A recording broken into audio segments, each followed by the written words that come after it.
Riders, welcome back to the channel. Today we're going to be riding the BMW R1250 GSA model. This is going to be the bigger brother to the GS 1250. In the front, we're going to be able to see that we get 8.3 inches of travel. You get dual disc with 4-piston Brembo brakes. You get 8.3 inches. That's going to be a 19-inch wheel, and these are going to be tubeless rims, although you see the spokes there. You get 9.8 inches of ground clearance. In the back, you get a single disc dual piston Brembo brake. This is going to be a 17-inch tire. The beauty about BMW motorcycles, which is one of the things that I love about them, is going to be the fact that you get a single-sided swing arm, so you get that beautiful motorcycle look. As you're going to be able to see, this one is coming to come equipped with the dynamic ESA, so this one is going to have the riding modes, dynamic suspension. I didn't mean to say riding modes. It's going to come with the different, Enduro Pro, and all those type of riding technology that is going to come. It's going to also come equipped with your floodlights. You're going to be able to see that you have your wind deflectors, and being the GSA, you're going to get the bigger large tank, which is going to be a 7.9 gallon tank. So guys, I will see you here shortly on the demo ride. So we're getting ready here to turn our motorcycle on. So we are in first. Let's go ahead and shift into neutral. We're in neutral. So let's go ahead and get her going. So here we are.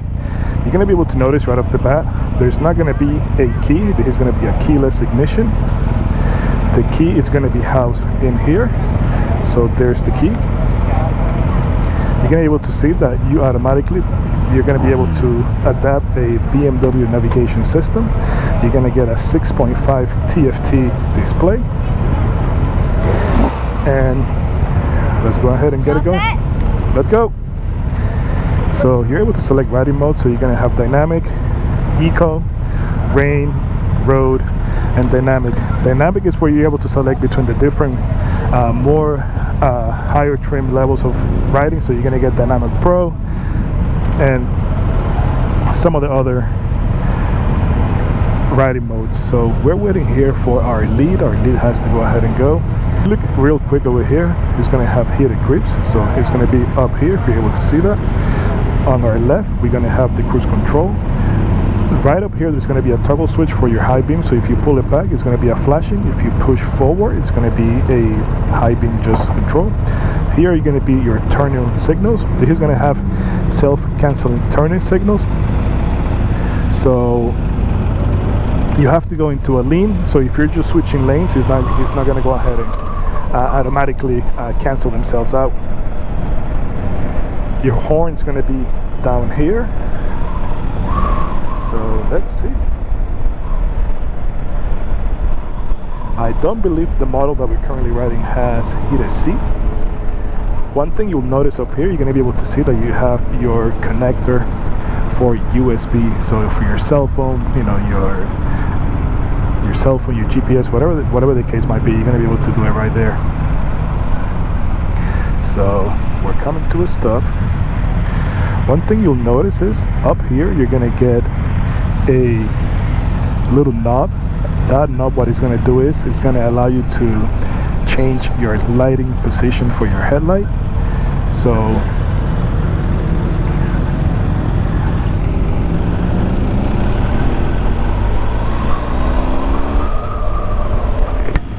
the BMW GSA is going to come equipped with quick shift. So if you'll see right there, you have to stay on the throttle. It's going to go shift into gear. Now when you're going down, you have to let off the throttle to be able to downshift, and it's going to shift nicely. Compared to some of the earlier models from the BMW, the GSA lineup, this one is probably one of the best ones that shifts. I have test ridden, maybe it was just that specific model, but I've test ridden at 1200. I believe it was either 17 or 16, and while your the shift was there because they already had the quick shifting, the shifting itself was not as as smooth as this one. The GSA 1250 that was introduced in 2019, it's going to have 136 horsepower, 105 foot-pound of torque, and that's going to be a big increase from the previous generation. With the 1250, BMW introduced the shift cam technology, and with the shift cam technology you're able to produce a lot more power and get better economy result. My god, this literally is a big difference. Power delivery wise, it's night and day. Literally night and day. So the BMW GSA is basically the class leading when it comes to the adventure market. They've been doing this for over 40 years. It all started back with the R80 GS, and 40 years later, here we are with the 1250. There were talks perhaps about 1300 being introduced. As far as that goes, I have not seen any type of news release. So, but it would be interesting to see if BMW actually does in fact introduce a 1300. A lot of these motorcycles, they're meant to be used as a true adventure motorcycle. The one thing that adventure and motorcycling don't go together is going to be weight. The bigger you make them, the more difficult and challenging it's going to be to handle off-road. You're going to be able to see, here's going to be your windshield. One thing you'll notice is you're going to be able to adjust it here on the fly, so you could go up and down. One thing that some of the other motorcycles do not have, you either have like a little knob here, like you have to twist, adjust and put it back. Perhaps the V-Strom is going to be one of the probably the oddest one, where it's going to be up front, but the adjusting of your windshield is going to be very simple and right here. So one thing that BMW has done with their motorcycles throughout the years is going to be that they have added throttle by wire. So now all these motorcycles have the ability to do traction control.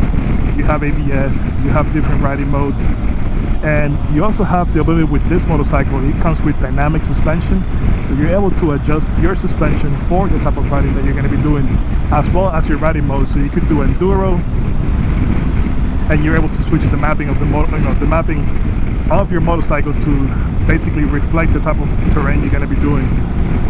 So this ride is taking place during Biketoberfest here in Daytona Beach, Florida, and there's a lot of traffic. Today is Saturday, so today is going to be the busiest day for Bike Week, for Biketoberfest here in 2022. The GSA compared to the GS is going to be a heavier motorcycle. The GS that we're currently riding is going to come in at around 590 pounds. When you compare that to the GS is going to be around 540. One thing that you're going to get with the GSA is going to get a larger tank. And with a larger tank, there's going to be a lot more weight. So this one comes with a 7.9 gallon tank. The GS is going to be a tank that's going to be a little bit over 5 gallons. And when you think about it, each gallon of gas is going to be around 6 pounds. So 6 pounds, you know, it's going to add up.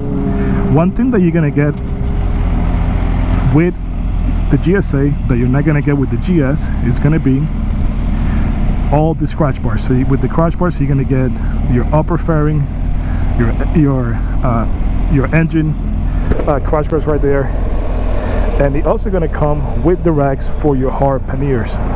I know the GS does come with a luggage system that's just going to go ahead and mount into the frame end and into the rear of the bike. But if you're going to be taking the motorcycle off-road, you're going to be a lot better doing either hard luggage, like the aluminum cases from like Touratech, or the ones that come from BMW, or you could just go ahead and go with soft luggage, which might be the best way to go when you are going off-road, because if the motorcycle happens to tip over and it happens to crush, it happens to land on your leg or anything like that, the soft luggage is going to be a lot better. So with the 7.9 gallon tank that the GSA has, you're going to be able to comfortably cruise 300 plus miles, which is going to be incredible for a bike that you're going to be taking off-road. Now, if you see here, these are going to be some winglets that are going to go ahead and provide you with additional wind protection. Those are not going to be an option, since the fairing of the GS does not have the capabilities for you to go ahead and put those in place. So the BMW GSA comes with a magic wheel, which is going to be right over here. The magic wheel is going to allow you to basically handle your BMW navigation system, as well as other areas of your TFT display. Come on, guy. I love demo rides, but if you get stuck behind somebody that is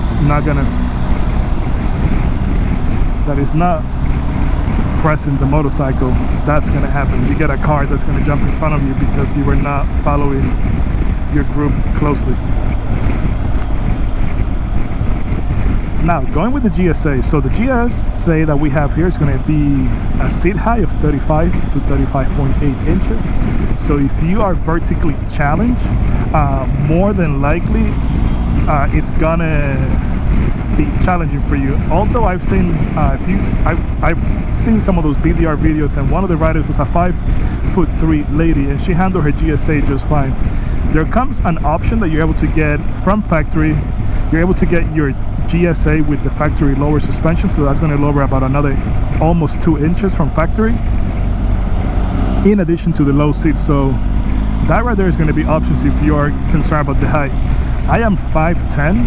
I have an inseam of between 30 to 31 inches, and I say between because it's going to also depend on which boots. If you have a boot with a little bit thicker sole, your inseam is going to be a little bit better because you're going to be able to be a little bit taller. But the GSA, I'm 5'10", and I am tiptoeing the motorcycle. Now you got to keep in mind, once you start adding luggage and other things like that, like luggage or a passenger, then as your suspension sags, you are going to get a little bit lower, but not by much. The BMW GSA is going to come with LED lighting. That's going to be front and back. So your headlight is going to be LED, which is going to provide you with a lot more lighting. One thing that you have to, if you're considering buying this motorcycle, is when you're going to go to the dealerships, make sure that you are taking a closer look at your motorcycle. There's a lot of shortages, and right now some of the motorcycles are not coming with the dynamic suspension or the LED lighting. I went to a dealership. I was looking at one.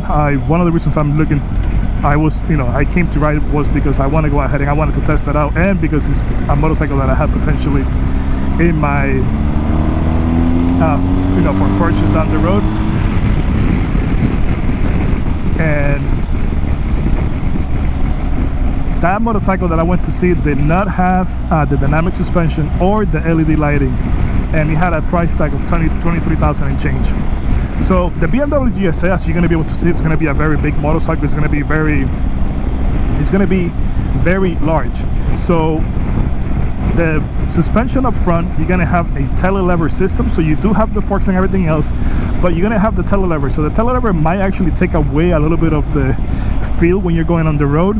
The one thing that's going to be great if you have the telelever system is going to be the fact that when you're braking, your motorcycle is not going to go ahead and do the nosedive that is basically very typical with motorcycles. So I'll show you guys here. So we're going to come to a stop. There's none of that diving.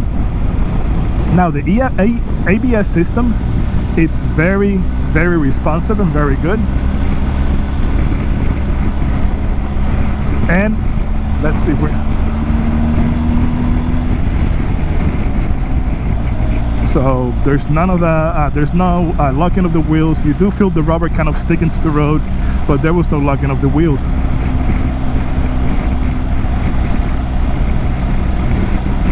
So the BMW GSA has gone from being like a real true adventure motorcycle, and now it's almost kind of become like the go-to motorcycle for a lot of different riders, whether you're doing 100% street riding, whether you're doing a mix.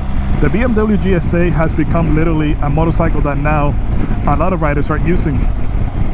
So your cruise control is going to be very simple to use. So if you push over here out, it's going to show you off and on. So right now we have it off.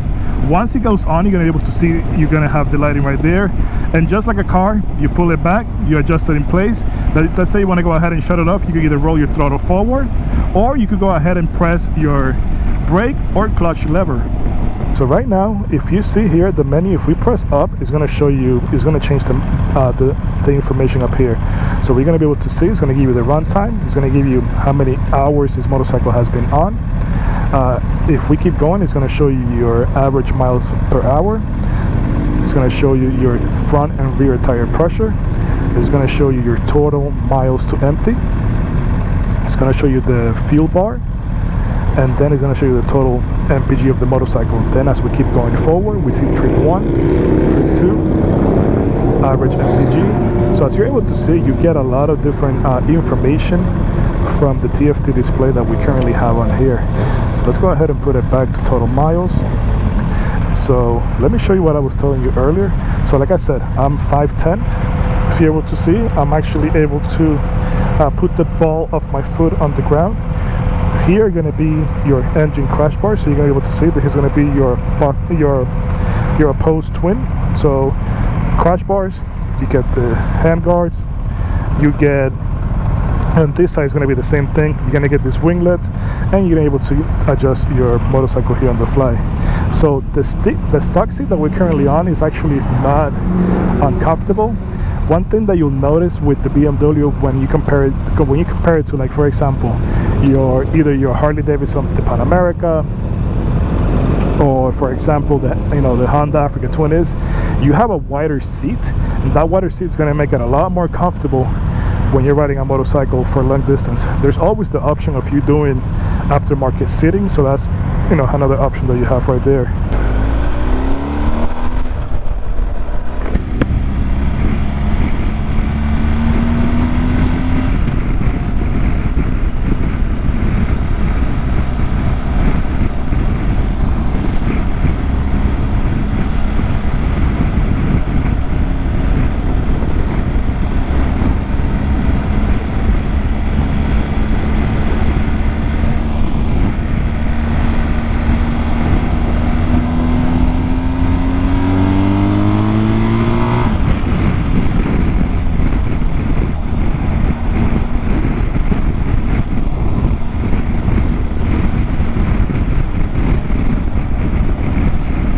Alright, so as you saw, that was the quick highway riding that we did.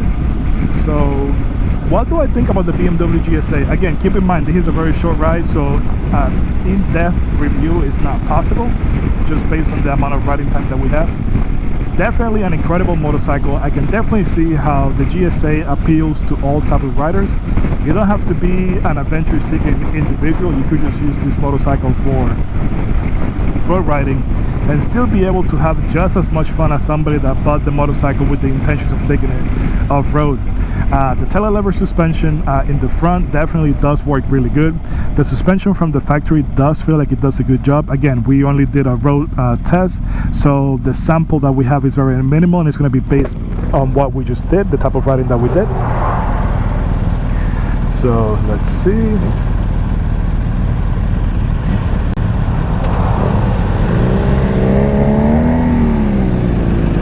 You could definitely feel the power on the BMW GSA with the shift cam technology compared to the older ones.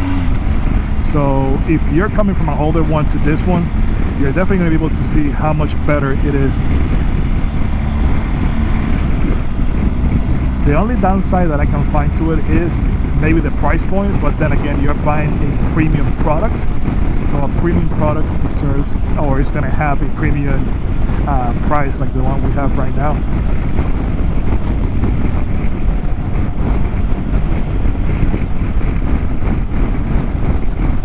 In order for you to get the different modes that are going to be part of the BMW lineup, you have to go up different trims.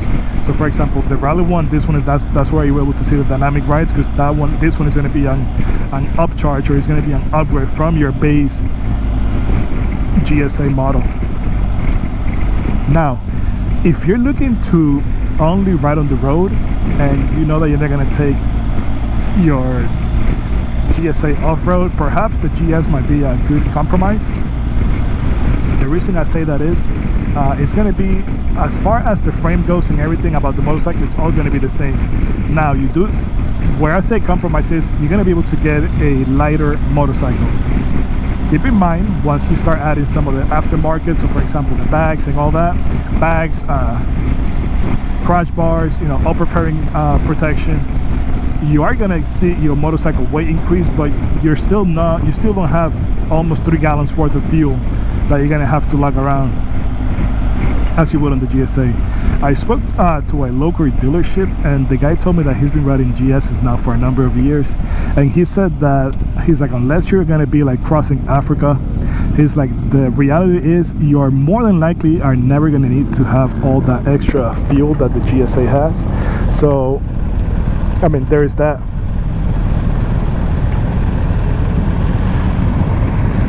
Other than that, I love the package, I love the trim. It's definitely a wide motorcycle. I wonder how fun this is going to be if you happen to drop it on a ride, especially here in Florida where it's all sand and you have this big huge motorcycle, almost 600 pounds motorcycle, and you're trying to pick it up, and you also got to think of, it's going to be almost 600 pounds before you start adding the luggage. So if you add luggage and all that, that's going to make the motorcycle go over 600 pounds. All that being said, that extra weight that you have with the motorcycle is going to make it a lot more stable on highway riding.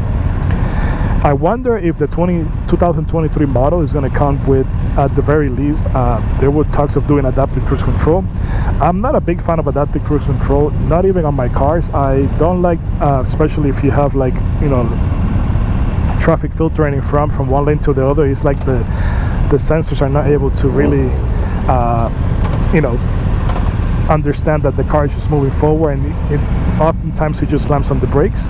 So I wonder if they're still going to be able to do that, or if that's going to be something that you could get as an upgrade versus coming standard on your motorcycle.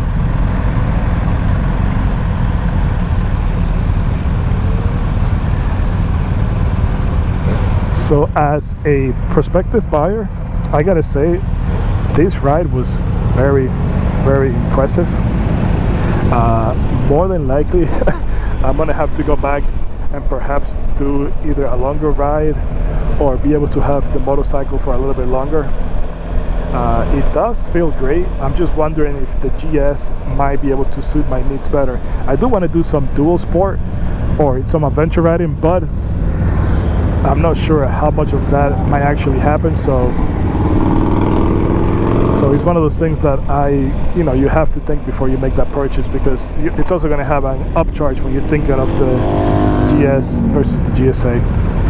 So riders, if you enjoyed this video, if you enjoyed this quick ride review that we just did, go ahead and subscribe to the channel. Only 0.7 of you guys that watch the channel are currently subscribed. So if you enjoy what you're seeing, go ahead and give it a thumbs up, subscribe, put all your alerts on, and I will see you guys on my next video.